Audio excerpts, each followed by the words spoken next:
Good morning, everybody. Today we are going to work with what was started yesterday. So you began with the perfect square roots, and then we moved into estimating square roots. So we're going to start again with perfect square roots, and then we're going to actually bring estimating a little bit further. So by now you should be sitting in your assigned seat, number one. You should have your binder, the handout from the front table, your computer, and you do need your graphing notebook or a graphing piece of paper. For the end, you'll have some practice that you need on a separate sheet of paper, and then a pencil. You also need 3 different colored pencils or flare pens. So it can be any colors, but the graph paper that is on your paper is really small, so I wouldn't use markers or highlighters. I mean, I guess you could use a highlighter, but I wouldn't use markers. So you need 3 different colored pencils or flare pens or 3 different color highlighters. I have some up front. If you need some, please make sure that you don't make a mess and place them back nicely when you are done. You have obviously already logged into nGrade, and hopefully the video is working and you're able to hear me.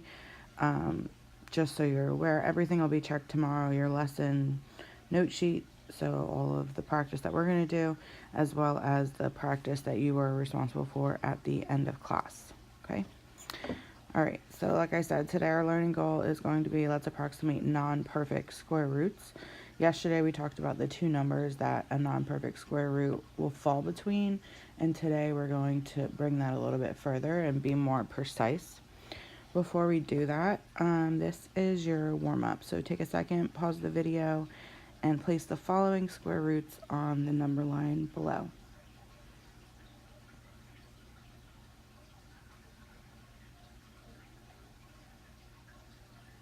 So this is similar to what we did yesterday on the back of your handout. It just has all of the square roots. So the square root of 1, square root of 4, square root of 9, 16, 25, 36, 49, 64, 81, and 100. Alright, we're going to work with the non-perfect square roots. So first we're going to talk about what 2 numbers these non-perfect square roots fall between. And in order to do that, you need to know the lower perfect square and the upper perfect square. So if I'm looking for the square root of 40, I need the lower perfect square. If I had to go backwards, I could look, where would 40 fall on this number line, the square root of 40, and that would be between the square root of 36 and the square root of 49. So the 2 square roots, the lower square root would be the square root of 36, the upper square root would be the square root of 49, and 40 falls right between them. So what 2 whole numbers does the square root of 40 fall between? This would be 6, and this would be 7.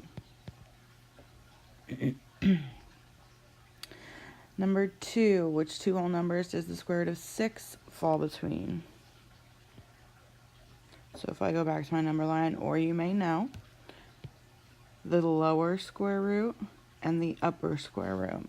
So the lower square root to the square root of 6 would be 4, and the upper square root to the square root of 6 would be 9. That brings this to 2, and that brings that to 3. Alright, take a second and do the other 2. Square root of 23, what 2 numbers does it fall between?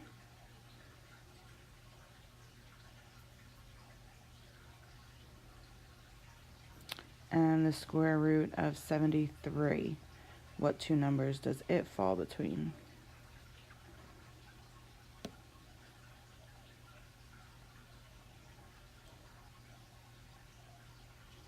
So the lower square root here would be the square root of 16.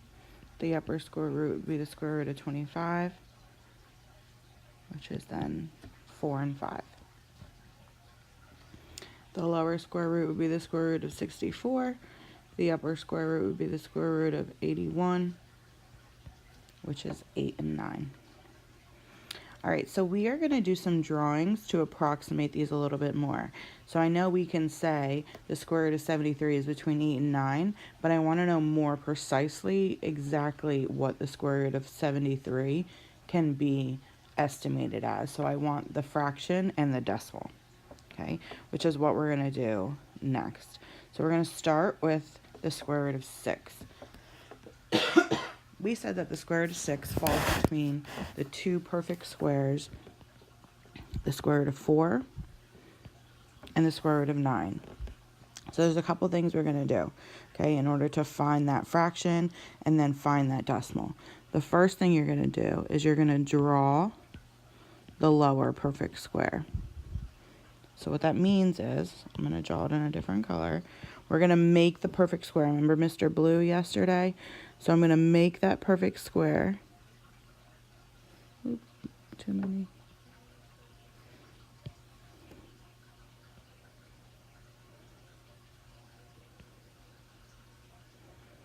And I do that by making the area whatever the square root is. Okay, so my perfect square here would be a 2 by 2, which is an area of 4. So I start by drawing the lower perfect square. And then I create the upper perfect square by sketching that in. So if I'm going from a 2 by 2, I need to go to a 3 by 3. Well, the way that I would do that is I would just create another row and then another column.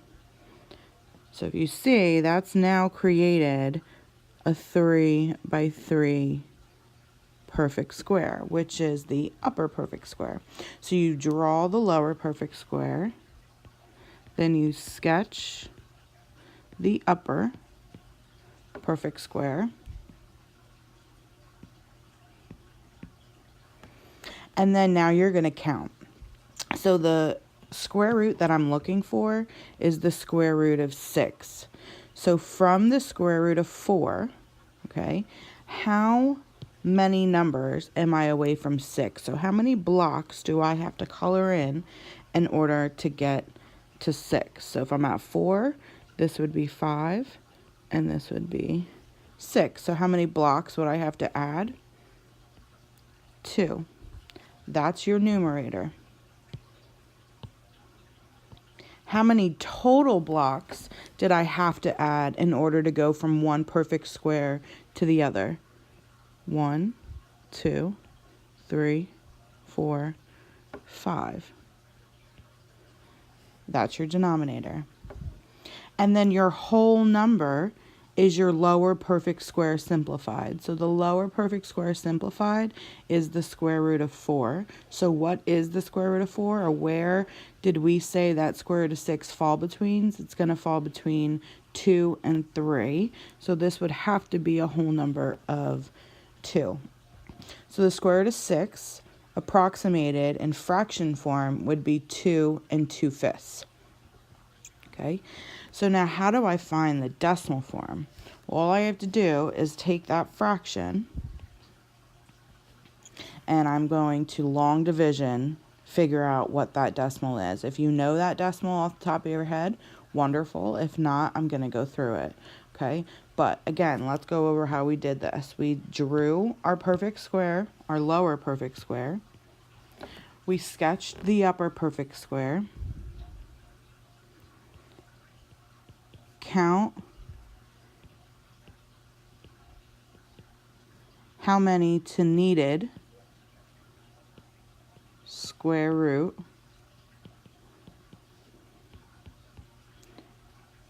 and then count how many total boxes added. So this is my numerator and this is my denominator. All right, let's find the decimal of this.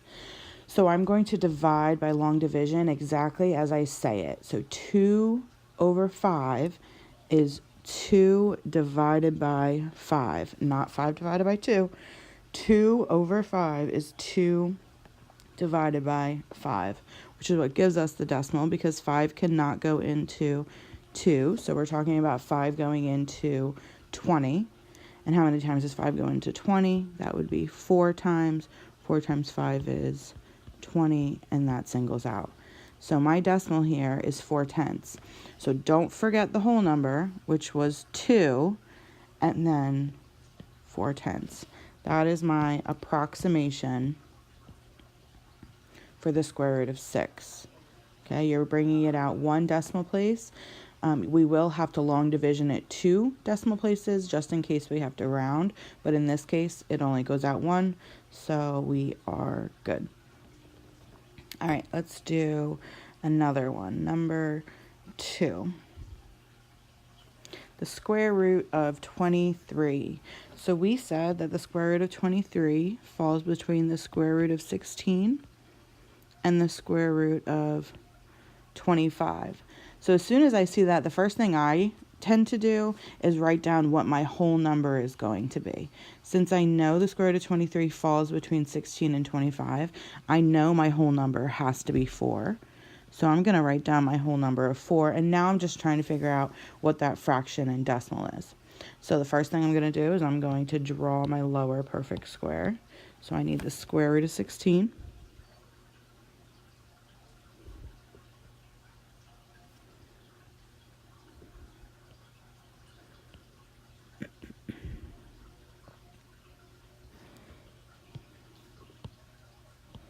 So that's 16. And then I'm going to sketch in the next perfect square, which is just adding a row and adding a column, which is the square root of 25. And now I'm going to count. So I'm at 16 and I'm going to 23. So 16, 17, 18, 19, 20, 21, 22, 23. How many orange spots did I add? 3, 4, 5, 6, 7. And then I need the total number of spots added to get to the 25. So if I had 7 to start with, 8, 9. I can go ahead and show you those really quick in case you don't see where the 9 came from. 1, 2, 3, 4, 5, 6, 7, 8, 9. So there are 9 total units that were added in order to get to the square root of 25. So my answer in fraction form is 4 7/9. And a lot of times it's going to ask you for decimal form, so we're going to have to divide that out. So I have 7 over 9, 7 divided by 9. 9 obviously won't go into 7, so I have to bring it out to 70. There's a trick here with our 9s, which we're going to learn about in a couple days. Sorry, excuse me. So if I have 9 going into 70, how many times can 9 go into 70? And then you're going to pull that out. So I'm going to give you a second to do the long division.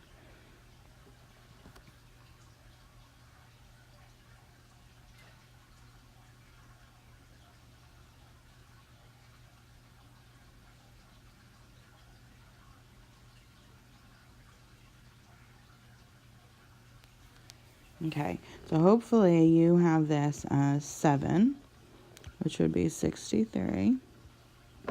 And then 70 minus 63 would give me a 7 again. I'm going down, bringing it back to 0. So I started with 70, I ended with 70, so 9 can go into 70 again 7 times.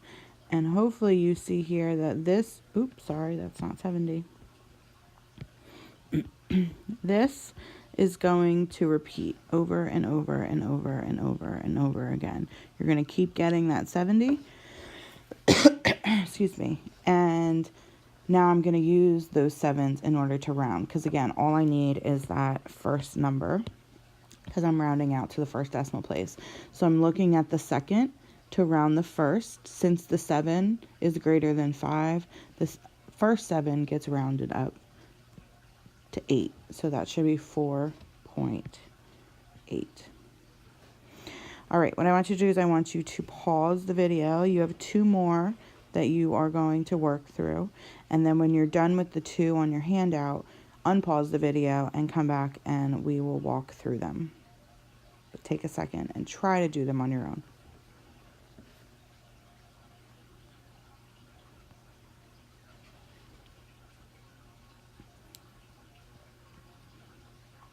All right, hopefully by now you have the square root of 40 and the square root of 68 completed. And I'm going to look for the square root of 40, the lower perfect square, and the upper perfect square. So the lower perfect square would be the square root of 36. The upper perfect square would be the square root of 49. I'm going to write my whole number down first. The square root of 36 is 6. So I know my whole number is 6. And now I'm looking for my fraction. So I'm going to draw my perfect square.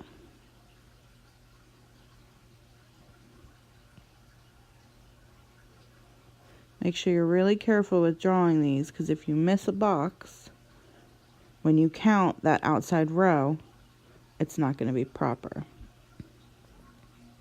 So this is the square root of 36. I like to label it just so I remember. And I'm looking for the square root of 40. Let me sketch my upper perfect square. So I'm at 36 and I am looking for 40. So 37, 38, 39, 40. That would be 4 as my numerator. And now I'm looking for the total number added. 1, 2, 3, 4, 5, 6, 7, 8, 9, 10, 11, 12, 13. So my fraction is 4 over 13. And I long divide that by 4 divided by 13. So obviously 13 doesn't go into 4. I add a 0 on. How many times does 13 go into 40? That would be 3. 3 times 3 is 9. 3 times 1 is 3. That leaves me with 1 remaining. I need to go out one more place to make sure that I don't have to round that 3 up. So I'm bringing the 0 down. And 13 does not go into 10, so that would be a 0.30. So that 3 would not round up. So my decimal here would be 6.3.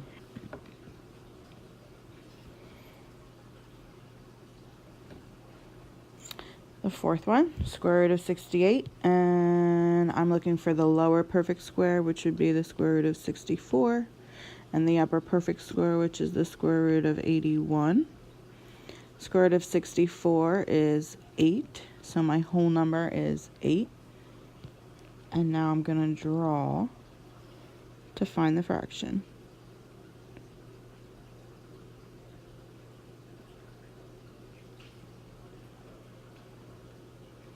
3, 4, 5, 6, 7,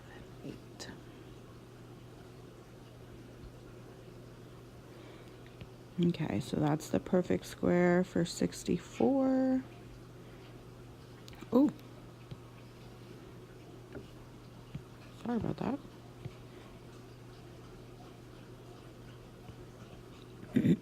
That's the perfect square for 64. And now I'm going to add on to go to the next perfect square, which would be 81. So I'm at 64 and I am looking for 68. So 65, 66, 67, 68 would be a 4. And then how many total did I add? 1, 2, 3, 4, 5, 6, 7, 8, 9, 10, 11, 12, 13, 14, 15, 16, 17. Excuse me, sorry. All right, so I have 4 over 17. 4 divided by 17. And now I'm going to do that long division. So I add my decimal point, add the 0. Here, when I see numbers that are close to 20s, I normally try to round and then see if that works. So if I rounded the 17 to a 20, I could bring that into 40 2 times. So then 2 times 7 is 14. And then 2 times 1 plus 1 is 3. And 40 minus 34 is 6. Add a 0, bring it down so I can get that second decimal. 17 can go into 60, same idea, 20, 40, 60, 3 times. 3 times 7 is 21. 3 times 1 plus 2 is 5.